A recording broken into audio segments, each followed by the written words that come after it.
വീട്ടിൽ കുറേ കാലമായിട്ട് ഇരിക്കുന്ന ഒരു രണ്ട് കിണ്ടിയാണ് ഇത് രണ്ടും. ഒന്ന് വലുതും ഒന്ന് ചെറുതുമാണ്. ഇത് ക്ലീൻ ചെയ്യാനെല്ലാം എടുക്കുകയാണ്. ചെമ്പിൻ്റെ കളർ ഇങ്ങനെ തിളങ്ങി ഗ്ലേസിങ് വരും. വളരെ പ്രകാശമൂടെ കളർ വരും. ഓടാണ് കേട്ടോ വീട്ടിൽ. പിന്നെ നമ്മൾ പറയുന്നുണ്ട് ഓടാണെന്ന്. അത്രയും പരിചയമില്ലേ സംഭവം. അതുകൊണ്ടാണ് അങ്ങനെ. നമുക്ക് പീതാംബരി എന്ന് പറഞ്ഞ പൊടിയുണ്ട്. അത് തുടച്ച് കഴിഞ്ഞാൽ ഇത് വിളക്കുകളും കിണ്ടികളും ഓടിൻ്റെ ഉണ്ടാക്കി നിർമ്മിച്ച എല്ലാതും ഇങ്ങനെ തിളങ്ങും. നമുക്ക് നോക്കാം എങ്ങനെയെന്ന് തേച്ച് നോക്കാം കേട്ടോ.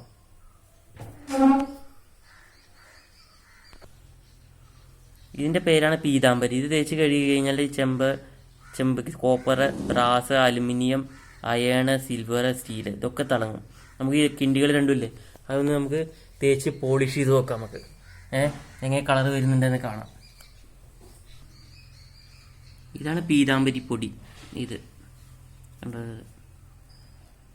നമുക്ക് നമ്മുടെ ഓടുപാത്രത്തിൽ ക്ലീൻ ചെയ്യാൻ ഉപയോഗിക്കാം.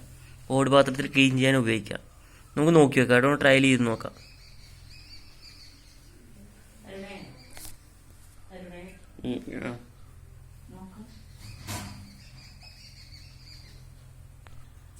നമുക്കിത് വെള്ളം ചേർക്കാണ്ട് തേച്ച് നോക്കാം. എന്നാൽ കളർ വരുന്നുണ്ടോ നോക്കി കേട്ടോ. നോക്കൂ, വെള്ളം ചേർക്കണം എന്നാലേ അത് ഗ്ലേസിങ് വരും. നോക്കി നോക്കാം കേട്ടോ. നമുക്കിത് സ്റ്റീലിൻ്റെ ഒരു പാത്രത്തിൽ ലേശം പൊടി ഇട്ടിട്ട് പീതാംബരി ഇട്ടിട്ട് അതിൽ വെള്ളം ഒഴിച്ചിട്ട് നോക്കാം. നമുക്ക് തേച്ച് നോക്കാം. വെള്ളം ഒഴിച്ചു നമുക്കിത് മിക്സ് ചെയ്യാം. പേസ്റ്റ് രൂപത്തിലാക്കിയെടുക്കാം കേട്ടോ. പേസ്റ്റ് രൂപത്തിലായി. ഇനി നമുക്ക് തേച്ച് നോക്കാം.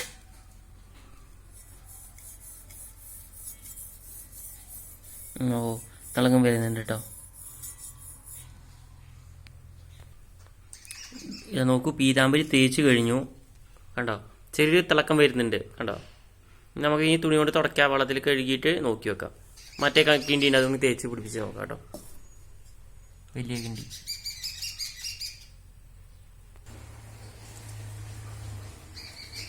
അപ്പോൾ ഞങ്ങൾ ചുവന്ന കളർ വന്നു. ഇത് വന്നിട്ട് വലിയ കിണ്ടിയിലും ചെറിയ കിണ്ടിയിലും തേച്ചിട്ടുണ്ടെങ്കിൽ വെള്ളം ഒഴിച്ച് കഴുകി നോക്കാം. നമുക്ക് എത്ര തിളങ്ങണ്ടെന്ന് പറയാം. അപ്പോൾ നോക്കൂ, ഒരു ചെറിയ കിണ്ടി കഴുകി എന്ത് തിളക്കാന്നറിയോ. നല്ല ഗ്ലേസിങ് ഉണ്ട്. വൃത്തിയായിട്ട് വന്നു. ആ നീല കളർ ഒരു പച്ച കളറില്ല, ആ പച്ച കളർ അങ്ങനെ കംപ്ലീറ്റ് പോയി. അടുത്ത കിണ്ടി വെള്ളം ഒഴിച്ചാണ്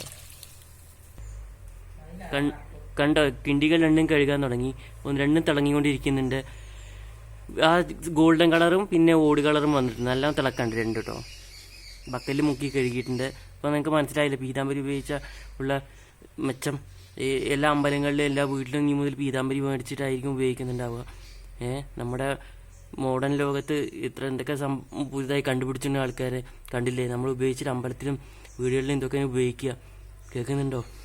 പിന്നെ കമൻറ്റ് ചെയ്യുക, ലൈക്ക് ചെയ്യുക, സബ്സ്ക്രൈബ് ചെയ്യുക. Thank you.